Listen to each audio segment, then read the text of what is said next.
अस्सलाम वालेकुम, मेरा नाम खदीजा अली है। मैं एडवोकेट हाई कोर्ट हूँ और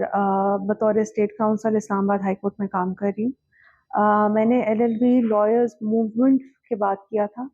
और क्योंकि उस वक्त बहुत ज़्यादा रूल ऑफ लॉ की बात चल रही थी और एक पैशन था मेरा कि मैं ह्यूमन राइट्स और रूल ऑफ लॉ के लिए काम करूँ,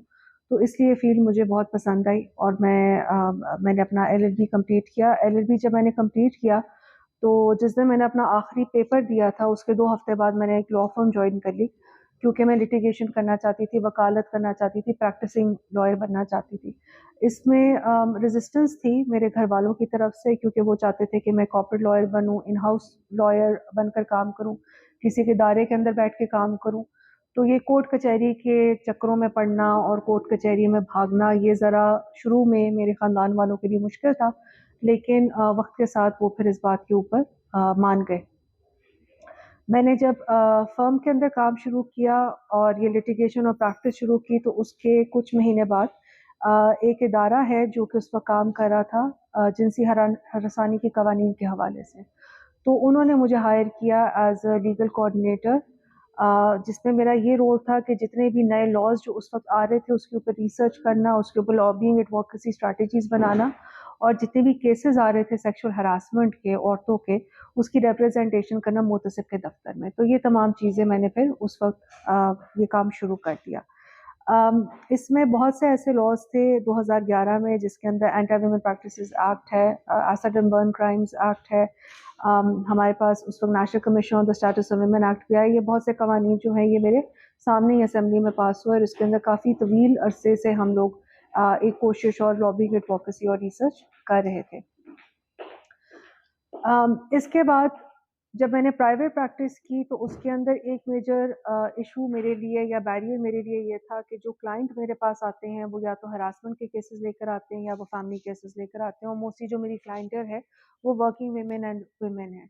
तो उसमें एक इशू ये आ रहा था कि क्रिमिनल प्रैक्टिस मेरी नहीं हो रही थी और मैं क्रिमिनल प्रैक्टिस चाहकर भी नहीं कर पा रही थी। तो 2020 में जब ये अपॉर्चुनिटी मेरे सामने आई, जिसमें मेरी अपॉइंटमेंट हुई as a state council with the advocate general's office, तो मैंने उस अपॉर्चुनिटी का फ़ायदा उठाया और मैंने कहा कि अब क्रिमिनल लॉ लिटिगेशन जो है उसके अंदर भी मैं अपने स्किल्स वगैरह डेवलप करूँ। तो इस हवाले से बहुत से केसेस किए क्रिमिनल लिटिगेशन की इस्लामाबाद हाई कोर्ट में, और स्पेशल जो मेरा फोकस होता है वो सेक्सुअल वायलेंस के केसेस में होता है। इस हवाले से एक बहुत iconic judgment Islamabad high court की आई है। ये फर्स्ट इम्प्रेशन का केस था चाइल्ड पोर्नोग्राफी का।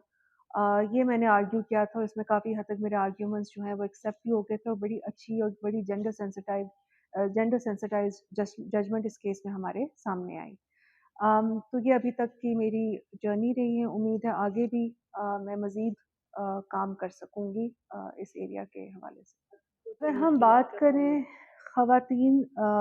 लॉयर्स की या विमेन लॉयर्स की, तो उसमें एक इशू ये आता है कि जो क्लाइंट है वो मुझे कभी क्रिमिनल लिटिगेशन, या क्लाइंट की हेजिटेशन होती है कि वो क्रिमिनल लिटिगेशन नहीं देते।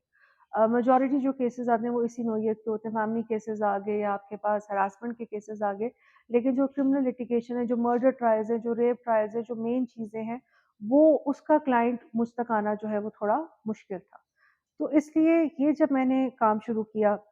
स्टेट काउंसिल का, तो उसमें मैंने रियलाइज़ किया कि औरतों का इस शोबे में होना बहुत अहम है। स्पेशली जहाँ तक जिनसी तशद्दुद के केसेस की बात की जाती है, जिनसी तशद्दुद के जो हमारे पास जिस नौइयत के केसेस आ रहे हैं, जिस तरह के चाइल्ड पोर्नोग्राफी, उससे मेरा मानना ये है कि जो विमेन स्टेट काउंसिल्स हैं या जो विमेन प्रोसिक्यूटर्स हैं या जो विमेन लॉयर्स हैं, वो एक सर्टेन जेंडर सेंसिटिविटी के साथ चीज़ों को एनालाइज़ भी कर सकती हैं और आर्ग्यू भी कर सकती हैं। तो इस हवाले से ओवरऑल जो एनवायरनमेंट है इस्लामाबाद हाई कोर्ट का, और जो वहाँ पर जो स्टाफ मेंबर्स हैं, सबका एक बहुत अच्छा रिस्पेक्टफुल और कंड्यूसिव एनवायरनमेंट है। लेकिन जो मेन बैरियर मैं अपने हद तक कहूँगी वो ज़्यादा मुझे क्लाइंट्स का नज़र आता है कि एक स्टीरियोटाइप आप कह लें एसोसिएटेड है विमेन लॉयर्स के साथ कि ये तो सिर्फ फैमिली के केसेस करेंगी, ये सिर्फ खुला के केसेस करेंगी, ये सिर्फ कस्टडी के केसेस करेंगी। मतलब कि कोई ये नहीं सोचता कि एक विमेन लॉयर है, she can also do a case of murder, she can also do criminal trials. तो वहाँ पर एक हेजिटेशन होती है क्लाइंट्स की कि वो फीमेल लॉयर्स को इस तरह की लिटिगेशन में अप्रोच नहीं करते हैं। 2014 में मैंने स्कॉलरशिप पे एलएलएम किया था यूके में यूनिवर्सिटी ऑफ वॉरिक से। तो उस एलएलएम के बाद, क्योंकि एलएलएम के अंदर काफ़ी हद तक आपकी रिसर्च स्किल्स के ऊपर काम किया जाता है, आपकी एनालिटिकल स्किल्स के ऊपर काम किया जाता है। तो उसके बाद जब मैं एलएलएम करके पाकिस्तान वापस आई, तो बहुत हद तक जो मेरा काम था वो ट्रेनिंग और कैपेसिटी डेवलपमेंट की तरफ चला गया। उसकी वजह ये थी कि एक तो बहुत ज़्यादा रिसर्च वर्क मैंने इन इश्यूज़ के ऊपर किया हुआ था ड्यूरिंग माय एलएलएम, उससे पहले भी मैं करती रहती थी। फिर दूसरा कुछ फेलोशिप्स और भी मैंने अटेंड की, जिस तरह एक स्वीडिश इंस्टीट्यूट की फेलोशिप थी, अब ये बंद हो गई है, young characters of the future. तो उसमें बहुत ज़्यादा ये टूल्स और मेथोडोलॉजीज़ बताई गई थी कि आपने एक्सपीरियंशियल लर्निंग कैसे क्रिएट करनी है, आपने को क्रिएट कैसे वर्कशॉप्स करनी है। तो एलएलएम के बाद जब मैं पाकिस्तान आई तो ये कुछ नेचुरली ऐसा हुआ कि बहुत सी ऑर्गेनाइजेशंस ने मुझे ट्रेनिंग और कैपेसिटी डेवलपमेंट इनिशिएटिव्स के लिए अप्रोच करना शुरू कर दिया।